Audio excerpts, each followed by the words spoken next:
New Worlds in the Americas, Labor, Commerce, and the Columbian Exchange. European promoters of colonization claimed the Americas overflowed with a wealth of treasures. Burnishing national glory and honor became entwined with carving out colonies, and no nation wanted to be left behind. However, the realities of life in the Americas, violence, exploitation, and particularly the need for workers, were soon driving the practice of slavery and forced labor. Everywhere in America a stark contrast existed between freedom and slavery. The Columbian Exchange, in which Europeans transported plants, animals, and diseases across the Atlantic in both directions, also left a lasting impression on the Americas. Labor systems. Physical power, to work the fields, build villages, process raw materials, is a necessity for maintaining a society. During the 16th and 17th centuries, humans could derive power only from the wind, water, animals, or other humans. Everywhere in the Americas, a crushing demand for labor bedeviled Europeans because there were not enough colonists to perform the work necessary to keep the colonies going. Spain granted encomiendas, legal rights to native labor, to conquistadors who could prove their service to the crown. This system reflected the Spanish view of colonization. The king rewarded successful conquistadors who expanded the empire. Some native peoples who had sided with the conquistadors, like the Tlaxcalan, also gained encomiendas. Malintzin, the Nahua woman who helped Cortés defeat the Mexica, was granted one. The Spanish believed native peoples would work for them by right of conquest, and, in return, the Spanish would bring them Catholicism. In theory, the relationship consisted of reciprocal obligations, but in practice the Spaniards ruthlessly exploited it, seeing native people as little more than beasts of burden. Convinced of their right to the land and its peoples, they sought both to control native labor and to impose what they viewed as correct religious beliefs upon the land's inhabitants. Native peoples everywhere resisted both the labor obligations and the effort to change their ancient belief systems. Indeed, many retained their religion or incorporated only the parts of Catholicism that made sense to them. The system of encomiendas was accompanied by a great deal of violence. One Spaniard, Bartolomé de las Casas, denounced the brutality of Spanish rule. A Dominican friar, Las Casas had been one of the earliest Spanish settlers in the Spanish West Indies. In his early life in the Americas, he owned Indian slaves and was the recipient of an encomienda. However, after witnessing the savagery with which encomenderos or recipients of encomiendas treated the native people, he reversed his views. In 1515, Las Casas released his native slaves, gave up his encomienda, and began to advocate for humane treatment of native peoples. He lobbied for new legislation, eventually known as the New Laws, which would eliminate slavery and the encomienda system. Las Casas's writing about the Spaniards' horrific treatment of Indians helped inspire the so-called Black Legend, the idea that the Spanish were bloodthirsty conquerors with no regard for human life. Perhaps not surprisingly, those who held this view of the Spanish were Spain's imperial rivals. English writers and others seized on the idea of Spain's ruthlessness to support their own colonization projects. By demonizing the Spanish, they justified their own efforts as more humane. All European colonizers, however, shared a disregard for Indians. Bartolomé de las Casas on the mistreatment of Indians. Bartolomé de las Casas's A Short Account of the Destruction of the Indies, written in 1542 and published 10 years later, detailed for Prince Philip II of Spain how Spanish colonists had been mistreating natives. Into and among these gentle sheep, endowed by their maker and creator with all the qualities aforesaid, did creep the Spaniards, who no sooner had knowledge of these people than they became like fierce wolves and tigers and lions who have gone many days without food or nourishment. And no other thing have they done for 40 years until this day, and still today see fit to do, but dismember, slay, perturb, afflict, torment, and destroy the Indians by all manner of cruelty, new and divers and most singular manners such as never before seen or read or heard of, some few of which shall be recounted below, and they do this to such a degree that on the island of Hispaniola, of the above 3,000,000 souls that we once saw, today there be no more than 200 of those native people remaining. Two principal and general customs have been employed by those, calling themselves Christians, who have passed this way, in extirpating and striking from the face of the earth those suffering nations.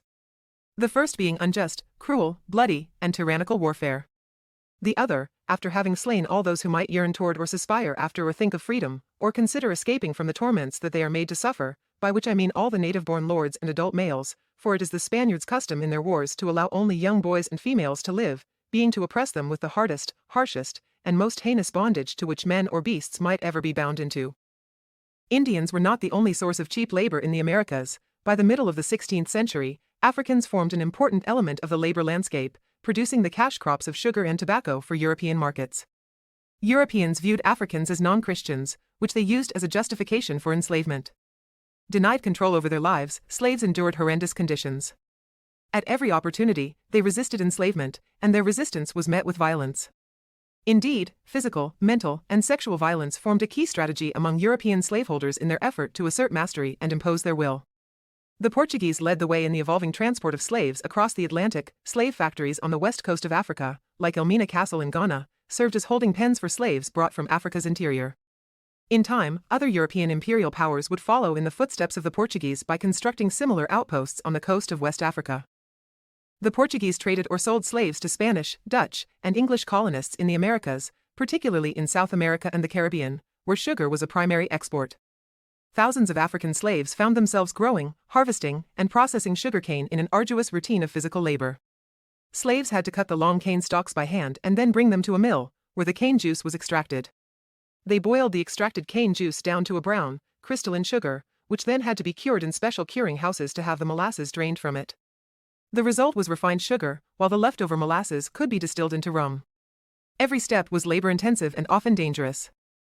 Las Casas estimated that by 1550, there were 50,000 slaves on Hispaniola. However, it is a mistake to assume that during the very early years of European exploration all Africans came to America as slaves. Some were free men who took part in expeditions, for example, serving as conquistadors alongside Cortés in his assault on Tenochtitlan. Nonetheless, African slavery was one of the most tragic outcomes in the emerging Atlantic world. Commerce in the New World. The economic philosophy of mercantilism shaped European perceptions of wealth from the 1500s to the late 1700s. Mercantilism held that only a limited amount of wealth, as measured in gold and silver bullion, existed in the world. In order to gain power, nations had to amass wealth by mining these precious raw materials from their colonial possessions. During the age of European exploration, nations employed conquest, colonization, and trade as ways to increase their share of the bounty of the New World. Mercantilists did not believe in free trade, arguing instead that the nation should control trade to create wealth. In this view, colonies existed to strengthen the colonizing nation. Mercantilists argued against allowing their nations to trade freely with other nations. Spain's mercantilist ideas guided its economic policy.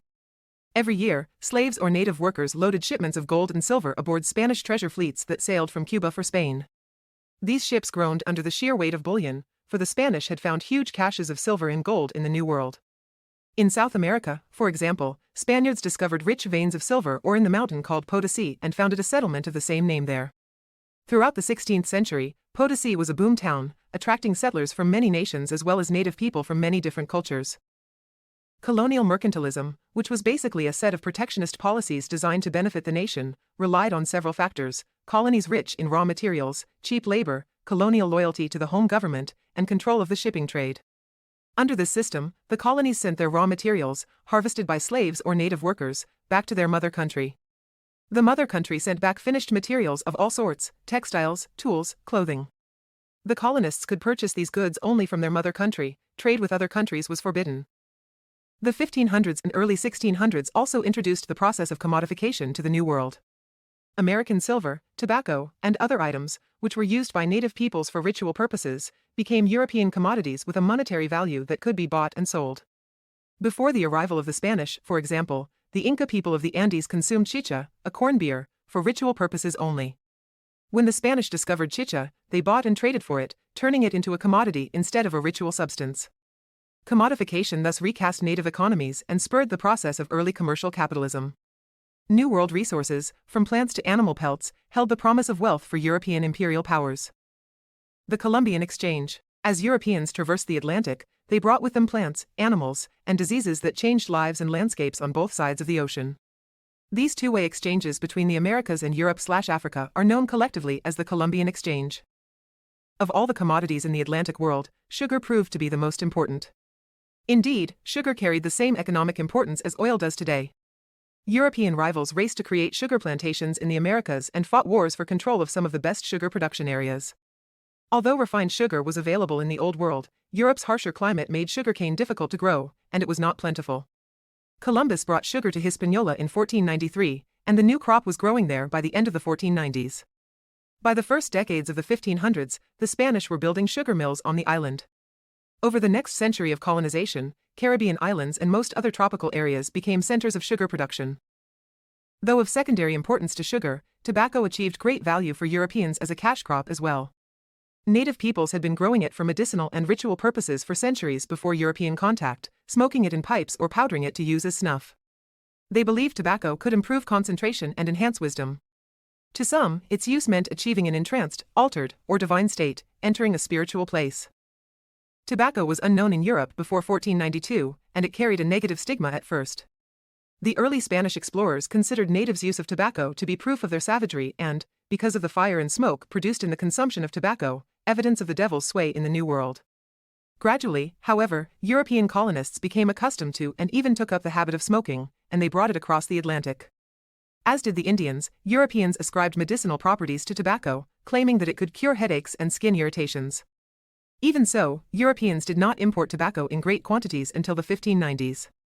At that time, it became the first truly global commodity. English, French, Dutch, Spanish, and Portuguese colonists all grew it for the world market. Native peoples also introduced Europeans to chocolate, made from cacao seeds and used by the Aztec in Mesoamerica as currency. Mesoamerican Indians consumed unsweetened chocolate in a drink with chili peppers, vanilla, and a spice called aquiote. This chocolate drink, zacalatl, was part of ritual ceremonies like marriage and an everyday item for those who could afford it. Chocolate contains theobromine, a stimulant, which may be why native people believed it brought them closer to the sacred world. Spaniards in the New World considered drinking chocolate a vile practice, one called chocolate the devil's vomit. In time, however, they introduced the beverage to Spain. At first, chocolate was available only in the Spanish court, where the elite mixed it with sugar and other spices. Later, as its availability spread, chocolate gained a reputation as a love potion. The crossing of the Atlantic by plants like cacao and tobacco illustrates the ways in which the discovery of the New World changed the habits and behaviors of Europeans. Europeans changed the New World in turn, not least by bringing Old World animals to the Americas. On his second voyage, Christopher Columbus brought pigs, horses, cows, and chickens to the islands of the Caribbean. Later explorers followed suit, introducing new animals or reintroducing ones that had died out like horses. With less vulnerability to disease, these animals often fared better than humans in their new home, thriving both in the wild and in domestication. Europeans encountered New World animals as well.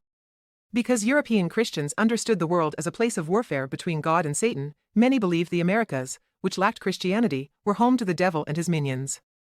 The exotic, sometimes bizarre, appearances and habits of animals in the Americas that were previously unknown to Europeans, such as manatees, sloths, and poisonous snakes, confirmed this association. Over time, however, they began to rely more on observation of the natural world than solely on scripture. This shift from seeing the Bible as the source of all received wisdom to trusting observation or empiricism is one of the major outcomes of the era of early globalization. Travelers between the Americas, Africa, and Europe also included microbes, silent, invisible life forms that had profound and devastating consequences. Native peoples had no immunity to diseases from across the Atlantic, to which they had never been exposed. European explorers unwittingly brought with them chickenpox, measles, mumps, and smallpox, which ravaged native peoples despite their attempts to treat the diseases, decimating some populations and wholly destroying others. In eastern North America, some native peoples interpreted death from disease as a hostile act. Some groups, including the Iroquois, engaged in raids or mourning wars, taking enemy prisoners in order to assuage their grief and replace the departed. In a special ritual, the prisoners were requickened, assigned the identity of a dead person, and adopted by the bereaved family to take the place of their dead. As the toll from disease rose, mourning wars intensified and expanded. Today we learned that in the minds of European rulers, colonies existed to create wealth for imperial powers. Guided by mercantilist ideas, European rulers and investors hoped to enrich their own nations and themselves, in order to gain the greatest share of what was believed to be a limited amount of wealth.